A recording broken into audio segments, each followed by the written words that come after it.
स्वागत छ भाइ बहिनीहरूलाई नेपाल अनलाइन स्कुलमा। आज हामी क्लास 6 को हेल्थ एन्ड फिजिकल एजुकेसन पढिरहेका छौँ र हामीले आज लेसन 6 मा एल्कोहोलिजम, ड्रग्स एन्ड स्मोकिङको कुराहरू गर्दैछौँ है त। ल अब योभन्दा अगाडि चाहिँ हामीले लेसन 5 सम्म चाहिँ धेरै खालको कुराहरू गरिसकेका छौँ, जस्तै न्युट्रिसन्सको कुराहरू गऱ्यौँ हैन, त्यसै गरी डिजिजेसको कुराहरू गऱ्यौँ, रोगको बारेमा कुराहरू गरेका थियौँ। अब हामी एल्कोहोलिजम, ड्रग्स र स्मोकिङको बारेमा डिस्कस गर्छौँ। अब फर्स्टमा त हामीले के बुझ्नु पर्यो त, ड्रग्स भनेको के हो, एल्कोहोलिजम भनेको के हो, स्मोकिङ भनेको के हो, त्यो बुझ्नु पर्यो। फर्स्टमा ड्रग्स आउँछ है। ड्रग्स भनेको चाहिँ अब ड्रग्सको चाहिँ एउटा एडभान्टेज पनि छ, डिसएडभान्टेज पनि छ। पहिला ड्रग्स भनेको के हो त्यो बुझौँ है। जस्तै हर्ब्स र मेडिसिन्स भनेको चाहिँ अब हामीले आफ्नो ह्युमन बडीमा डिजिजेसहरू अब अथवा रोगहरू लाग्यो भने धेरै खालको हर्ब्सहरू हैन, प्लान्ट्सहरू युज गर्छौँ। अब त्यो प्लान्ट्सहरू चाहिँ एउटा ड्रग्सको रूपमा पनि हुनसक्छ है। जस्तै अब हामीले मेडिसिनको रूपमा त अब जस्तै अब इक्जाम्पलमा लिँदाखेरि खोकीको औषधि खान्छौँ हैन। खोकीको औषधिमा पनि ड्रग्स सर्टेन मात्रामा चाहिँ हुन्छ है, थोरै मात्रामा हुन्छ। अब एउटा ह्युमन बडीलाई नर्मलाइज गर्नको लागि अथवा त्यो रोगहरू लागेकोलाई चाहिँ केयर गर्नको लागि यस्तो खालको कुराहरू युज गरिन्छ। ड्रग्सलाई हामीले किन अब नराम्रो भनिने हो है, ड्रग्सलाई चाहिँ किन नराम्रो भनिन्छ भन्दाखेरि अब ड्रग्स चाहिँ धेरै मात्रामा मान्छेहरूले लिन थाले है। ड्रग्सको रूपमा चाहिँ जस्तै अब स्मोकिङ हैन, त्यसै गरी टोब्याको भयो है, कोकिन, हिरोइन, ब्राउन सुगर भनेको चाहिँ के हो त, एउटा ड्रग्सको इक्जाम्पल हो। अब यो मेडिसिनको रूपमा नभइकन चाहिँ मान्छेहरूले चाहिँ अब यसलाई नराम्रो प्रवृत्तिको रूपमा लिएर चाहिँ युज गर्न थाले है। त्यो युज गर्न थालिसकेपछि अब त्यसमा नराम्रो खालको गतिविधिहरू गर्ने है, मान्छेले नराम्रो कामहरू गर्ने चाहिँ धेरै हुन थाल्यो। ड्रग्स भनेको एउटा केमिकल सब्स्टान्स हो है। जस्तै ड्रग्सलाई चाहिँ हामीले के भन्न सकिन्छ त, ड्रग्स आर केमिकल सब्स्टान्सेस है। अब केमिकल सब्स्टान्सेस भनेर भनियो विच एडभर्सली इफेक्ट है, विच एडभर्सली इफेक्ट अन पिपुल है, मान्छेहरूलाई चाहिँ यसले एडभर्सली इफेक्ट गरिरहेको हुन्छ। अब थोरै मात्रामा लियो भने यसले मेडिसिनको काम गर्छ, तर धेरै मात्रामा नराम्रो प्रवृत्तिमा यसलाई लियो भने के हुन्छ त, यो हार्मफुल पनि हुनसक्छ। ड्रग्सले चाहिँ हाम्रो ब्रेनलाई हैन, ह्युमन बडीको सेन्स अर्गान्समा ब्रेनलाई, त्यसै गरी अब अरू के हुनसक्छ, लिभरलाई हैन, किडनीलाई चाहिँ मेनली असर गरिरहेको हुन्छ। अब यो असर गर्यो भने मान्छेको फिजिकल हेल्थहरू राम्रो हुनसक्छ त, सक्दैन नि हैन। जस्तै ब्रेन भयो, त्यसै गरी किडनी, लिभर र अरू थुप्रै अर्गान्सहरू हुन सक्छन्। अब ड्रग्स चाहिँ एउटा डेन्जरस इफेक्टमा हामीले यही कुराहरू गर्ने हो है। अब कजेज अफ ड्रग्स भनेको ड्रग्स चाहिँ किन लिइन्छ अथवा कसरी ड्रग्सहरू लिन्छन् मान्छेले भन्ने कुराहरू छ है। किन लिन्छन् त, कजेजको कुराहरू गर्दाखेरि चाहिँ कजेज अफ ड्रग्समा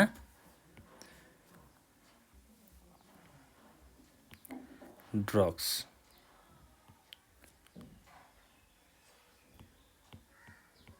जस्तै अब फर्स्ट पोइन्टमा के आउँछ त भन्दा, प्रेसर फ्रम फ्रेन्ड्स है। हामीले योभन्दा अघिल्लो क्लासमा के डिस्कस गरेका थियौँ त, एडोलसेन्सको बारेमा डिस्कस गरेका थियौँ है। अब त्यो एडोलसेन्सको पिरियडमा चाहिँ अब साथीभाइको प्रेसरहरूबाट चाहिँ ड्रग्सहरू लिने है। त्यसै गरी अर्को पोइन्टमा के भन्न सकिन्छ त, ड्यु टु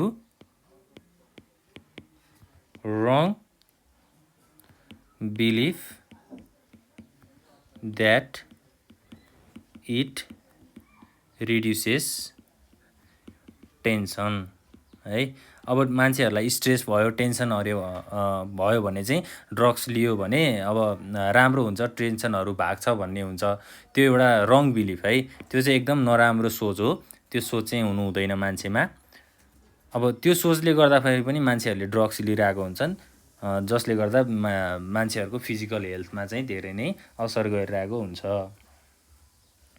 अब जस्तै अब थर्ड पोइन्टमा हामीले के भन्न सक्छौँ भन्दा, फेलियर इन लाइफ है लाइफमा कुनै पनि कामहरू सक्सेसफुल भएन हैन जहिले पनि फेल भइराखियो आफूले गरेको कामहरू राम्रो भएन भने मान्छेहरू ड्रग्स लिने कामहरूमा चाहिँ फस्छन् हैन अब टेन्सन रिलिफ हुन्छ भनेर खान्छन् अनि टेन्सन रिलिफ त हुँदैन त्यसले हैन उल्टो हाम्रो फिजिकल हेल्थलाई चाहिँ के गर्छ अथवा हाम्रो हेल्थलाई चाहिँ असर गर्छ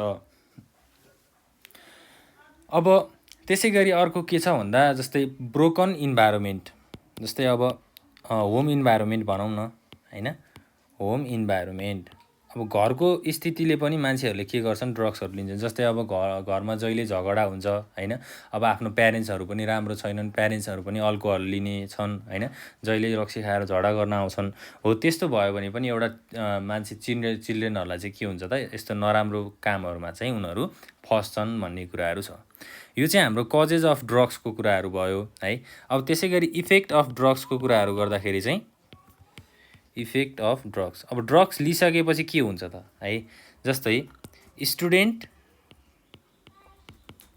can not concentrate in their studies हैन अब स्टुडेन्टहरू चाहिँ आफ्नो पढाइमा चाहिँ कन्सन्ट्रेट हुन सक्दैनन् एउटा यो इफेक्ट भयो त्यसै गरी अर्को के छ त ड्रग्स मेक्स पिपुल है मस्ट भन्दा पनि drugs makes people aggressive as well as passive भनेको अब छिटो रिसाउने एकदमै एग्रेसिभ हुने है कसैको कुराहरू नसुन्ने त्यसै गरी अब प्यासिभ भनेको एकदम अब अल्छीपन हैन कुनै पनि कामहरू गर्दाखेरि चाहिँ ढिलो गर्ने सुस्ताउने ड्रग्सले चाहिँ यस्तो कामहरू यस्तो इफेक्टहरू चाहिँ गर्छ त्यसै गरी अब थर्डमा के भन्न सकिन्छ त ड्यामेज दि हाम्रो के हुन्छ सोसियल रेपुटेसन है सोसियल रेपुटेसन चाहिँ के हुन्छ त ड्यामेज हुन्छ अब के हुन्छ एउटा सोसाइटीमा त राम्रो खालको मान्छेहरू बस्छन् भन्ने हुन्छ तर अब दिनदिनै ड्रग्सहरू लिने अल्कोहलहरू लिने हैन झगडा गर्दै हिँड्ने त्यस्तो भयो भने सोसियल रेपुटेसन पनि के हुन्छ त ड्यामेज हुन्छ अथवा घट्छ है कसैले पनि उसलाई चाहिँ राम्रो मान्छे हो भनेर भन्दैन अब ड्यामेज दि अर्को के छ त ड्यामेज दि सेन्स अर्गान्स पनि हुनसक्छ र अर्को के हुनसक्छ त हाम्रो अब ह्युमन अर्गान्स भनेर नि भनौँ अथवा है इन्टर्नल अर्गान्स हैन यस्तो कुराहरू छ है ल यो चाहिँ हाम्रो इफेक्ट अफ ड्रग्सको कुराहरू हो है ड्रग्स खायो भने अथवा ड्रग्स लियो भने चाहिँ कस्तो खालको इफेक्टहरू हुन्छ बडीमा भन्ने कुराहरू हो र अब हामीले ड्रग्सहरूलाई लिनुहुन्छ त कहिले पनि हुँदैन है हामीले ड्रग्सहरू चाहिँ डक्टरहरूको सल्लाह अनुसार अब त्यो औषधिमा ड्रग्स युज गरेको हुन्छ भन्छ हैन तर त्यो चाहिँ हाम्रो बेनिफिसियलको लागि हाम्रो फाइदाको लागि भनेको हो तर हामीले ड्रग्स चाहिँ कहिले पनि अब यो हिरोइन कोकिन ब्राउन सुगर भनेको ड्रग्सको इक्जाम्पलहरू हो यस्तो खालको ड्रग्सहरू हामीले कहिले पनि कन्ज्युम गर्नु हुँदैन जस्तै मैले यहाँ अब फर इक्जाम्पल भनेर लेखेँ अब ड्रग्सहरू के हुन्छ भनेर कसैले सोध्यो भने के भन्ने त ब्राउन सुगर इक्जाममा सोध्छ हामीलाई ब्राउन सुगर भन्नेको अब ड्रग्स हो त्यसै गरी कोकेन हैन हिरोइन यी सबै भनेको के हो त ड्रग्सहरू हो है यस्तो खालको कुराहरू चाहिँ हामीले कहिले पनि लिनु हुँदैन र अरूलाई पनि कहिले पनि खाऊ भनेर मोटिभेट गर्नु हुँदैन अब प्रिभेन्टिभ मेजर्समा जाउँ त है प्रिभेन्टिभ मेजर्स अफ ड्रग्सको प्रिभेन्टिभ मेजर चाहिँ के हुनसक्छ त अब ड्रग्समा फसेको मान्छेहरूलाई चाहिँ कसरी उद्धार गर्ने अथवा ड्रग्स खाएको मान्छेलाई चाहिँ हामीले कसरी सेभ गर्ने हैन उनीहरूलाई कसरी चाहिँ अब नखा भनेर उनीहरूलाई प्रेरित गर्ने भन्ने कुराहरू छ के भन्ने त जहिले always dare to say no to drugs है अब कसैले ड्रग्स खाइरहेको छ भने उनीहरूलाई ड्रग्स नखा भन्ने र आफ्नो मेन मोटिभ चाहिँ के बनाउने छ नो टु ड्रग्स भनेको ड्रग्सलाई चाहिँ कहिले पनि हामीले छुनु हुँदैन भन्ने कुराहरू चाहिँ बुझ्नुपर्छ है नो टु ड्रग्स भनेर बुझ्नु पर्यो त्यसै गरी अब सेकेन्डमा के छ त इन्भल्भ इन अवेरनेस एक्टिभिटिज है, अवेरनेस एक्टिभिटिजहरुमा चाहिँ इन्भल्भ हुनु पर्यो है। त्यसै गरी अर्को के छ त, smugglers and drug dealers should be strictly punished भनेको अब ड्रग्सको कामहरु गर्ने मान्छेहरुलाई चाहिँ इलिगल्ली काम गर्ने मान्छेहरुलाई चाहिँ के गर्नु पर्यो, स्ट्रिक्टली चाहिँ पनिश गर्नु पर्यो हैन। उनीहरुलाई पेनाल्टिजहरु लगाउनु पर्यो, नराम्रो काम गरेपछि उनीहरुलाई त्यही अनुसारको पनिशमेन्ट चाहिँ दिनु पर्यो। त्यसै गरी अर्को के हुन सक्छ त, encourage your friends to leave the bad habit है। अब यस्तो खालको नराम्रो बानी बेहोरालाई चाहिँ उनीहरुलाई के गर्ने त, छोड्न लगाउने है, छोड भन्ने अथवा उनीहरुलाई इन्करेज गर्ने, मोटिभेट गर्ने हैन। यो चाहिँ हाम्रो के हो त, प्रिभेन्टिभ मेजर्स अफ ड्रग्स है। ड्रग्स लिनबाट चाहिँ कस्तो खालको प्रिभेन्टिभ मेजर्सहरु हामीले गर्न सकिन्छ भन्ने कुराहरु हो।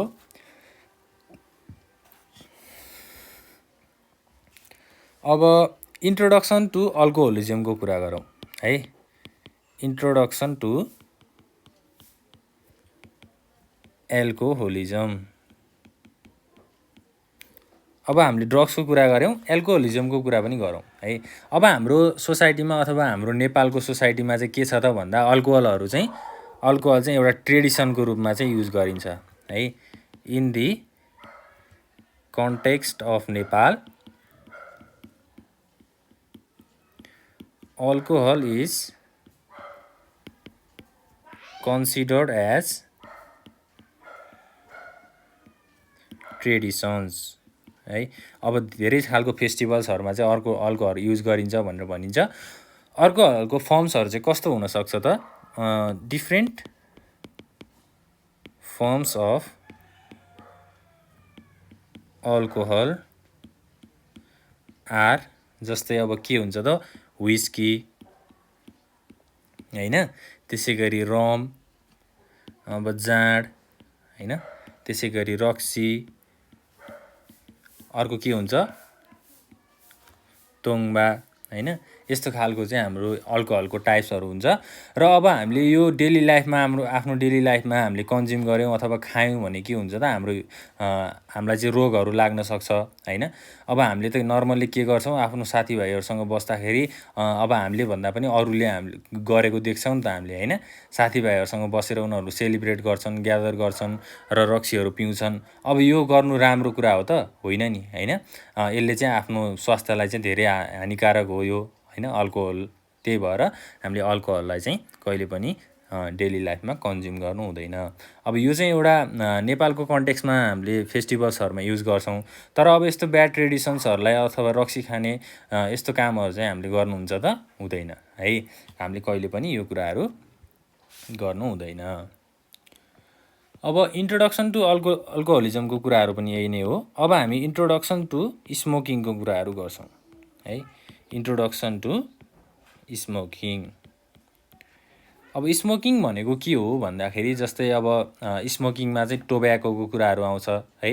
टोब्याकोमा अब धेरै फर्महरु हुन्छ स्मोकिङको पनि, जस्तै बिडी, सिगरेट हैन, सिगार, हुक्का, खैनी, यी सबै भनेको के हो त, स्मोकिङको फर्म्सहरु हो है। अब स्मोकिङमा मेनली के युज भएको हुन्छ भन्दा, टोब्याको युज भएको हुन्छ है।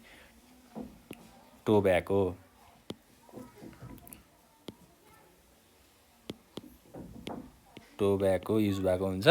र अब यस्तो खालको प्रोडक्टहरुलाई चाहिँ हामीले कहिले पनि युज गर्नु हुँदैन। अब स्मोकिङको डिफरेन्ट फर्म्सहरु चाहिँ के हुन सक्छ त, different forms of smoking are, के छ त, जस्तै फर्स्टमा छ बिडी हैन, त्यसै गरी सिगरेट,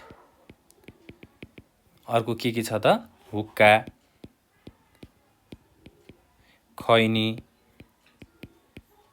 है। यी सबै भनेको चाहिँ हाम्रो स्मोकिङको फर्म्सहरु हो। र अब यो कुराहरु चाहिँ हामीले कहिले पनि खानु हुँदैन है, कहिले पनि हामीले लिनु हुँदैन। स्मोकिङमा चाहिँ के हुन्छ भन्दा, एउटा सब्स्टान्स हुन्छ अथवा एउटा थिङ्स हुन्छ। स्मोकिङ भन्ने बित्तिकै टोब्याको कुराहरु भयो। Tobacco contains a poisonous substance called nicotine है। निकोटिन भन्ने एउटा पोइजनस सब्स्टान्स हुन्छ टोब्याकोमा। त्यो निकोटिन चाहिँ हाम्रो अब डेली लाइफमा हामीले कन्ज्युम गऱ्यौँ भने कस्तो खालको डिजिजहरू लाग्न सक्छ त, जस्तै अब टिबी हैन, त्यसै गरी आस्थमा, क्यान्सर, यस्तो खालको रोगहरू लाग्न सक्छ है। त्यही भएर अब यो चाहिँ हामीले युज गर्नु हुँदैन र अरू कसैले स्मोकिङ गरिरहेको छ भने पनि उसलाई के भन्नु पर्यो त, स्मोकिङ गर्नु हुँदैन, स्मोकिङले चाहिँ यस्तो खालको डिजिजहरू लाग्न सक्छ हैन, त्यो भनेर भन्नु पर्यो है त। ल यो चाहिँ हाम्रो अब अल्कोहोलिजम र स्मोकिङको कुराहरू भयो र हामीले ड्रग्सको कुराहरू पनि गऱ्यौँ है। यो हाम्रो च्याप्टरमा चाहिँ लगभग यति नै कुराहरू छ। अब ड्रग्स भन्ने बित्तिकै हामीले कोकेन, ब्राउन सुगर, क्यानाबिस भनेर बुझ्नु पर्यो है। त्यसै गरी अल्कोहल भनेर के बुझ्नु पर्यो त, जस्तै अब यो डिफ्रेन्ट फर्म्समा हुन्छ भनेर बुझ्नु पर्यो। जस्तै अब विस्की हैन, रम, यी सबै भनेको चाहिँ अल्कोहल हो। त्यसै गरी अब अर्को के छ त, स्मोकिङ है। स्मोकिङमा चाहिँ मेन के हुन्छ, टोब्याको हुन्छ है। यो चाहिँ धेरै हानिकारक छ, यसलाई हामीले युज गर्नु हुँदैन। ल अब हामीले यो च्याप्टरमा लगभग यति नै कुराहरू डिस्कस गर्छौँ। अब नेक्स्ट क्लासमा चाहिँ हामीले इन्भाइरोमेन्टल हेल्थको कुराहरू गर्छौँ है। आफ्नो वातावरणलाई चाहिँ कसरी सफा राख्न सकिन्छ भन्ने कुराहरू गर्छौँ।